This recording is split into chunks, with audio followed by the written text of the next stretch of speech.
शिव खेले होली मसाले में, शिव खेले होली शमशाने में, शिव खेले होली शमशाने में, शिव खेले होली शमशाने में। एक और खेले लनीसरा महादेव, एक और खेले लनीसरा महादेव, एक और खेले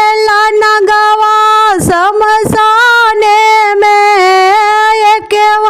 खेले नगवा शमशाने में, शिव खेले लन होली शमशाने में, शिव खेले होली शमशाने में, शिव खेले लन होली शमशाने में। मुतवा खेले परतवा खेले, नगवा खेले नगिनिया खेले, शिव खेले लन होली गौरा संगवा में, शिव खेले ले हाल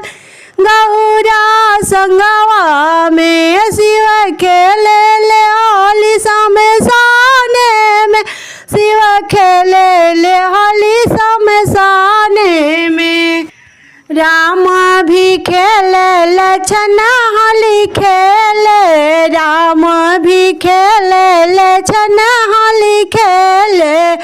संग सीता जी खेले शमशाने में, संग सीता जी खेले संग साथ में, शिव खेले ले होली शमशाने में। कृष्णा जी खेले ले राधे भी खेले, राधे भी खेला हाँ रुक्मिणी भी खेला, संग गोपिया खेले ली साथ में, संग गोपिया